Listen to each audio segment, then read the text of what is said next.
नमस्कार मित्रांनो, आज आपण एक भाजी शिकणार आहोत. त्या भाजीचं नाव शेपू आहे.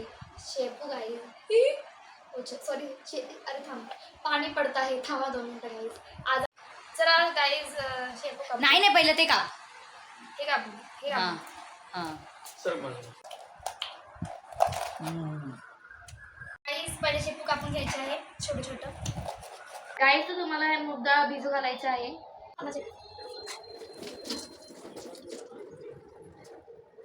चला आता आपण सुरुवात करूया. गॅसवरती हे टाकायचं आहे. तवा नाही आहे, कढी आहे. हे कढी टाकायची. कढई टाकायची आणि त्याच्यानंतर तेल टाकायचं. बस थोडं तो टाक डायरेक्ट. टाकली. फुटल्यानंतर आपण जिरा टाकणार आहोत आणि यात आपण थोडीशी हिंग पण टाकणार आहोत. आता आपण चॉप केलेला लसूण टाकून मिरची पण टाकूया आणि हे सोबतच तडतडल्यावरती कांदा पण टाकून घेऊया. आता कांदा थोडासा ब्राऊन होईपर्यंत परतून घ्यायचा आहे. मम्मी भाकर बनवत आहे भाजीसोबत खायला आणि माझे पप्पा मॅच बघत आहेत गाईस. ब्राऊन झाल्यानंतर कांदा आपण हे टाकून घेऊया, मूग डाळ.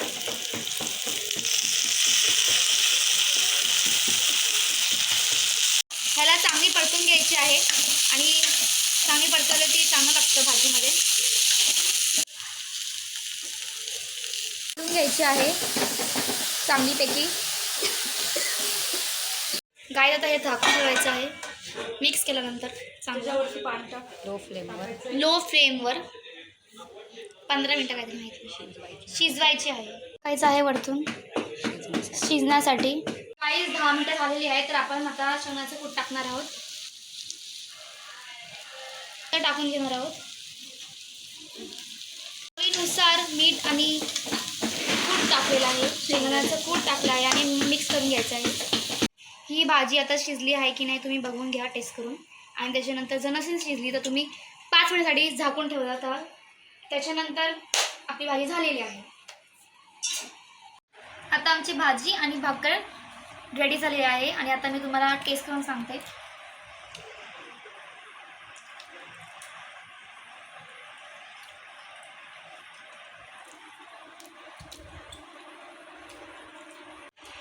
तर माझी केलेली भाजी एकदम छान झाली आहे आणि मी केली आहे भाजी म्हणून चांगलीच असणार आहे. मला हे 100% गॅरंटी आहे. आणि माझ्या स्वतःच्या हाताची भाजी खूप चांगली लागत आहे मला आणि शेवटी मी केली आहे. So thank you guys for seeing my vlog.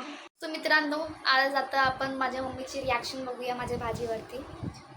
So mummy, माझी भाजी कशी झाली आहे खाऊन बघूया. हां.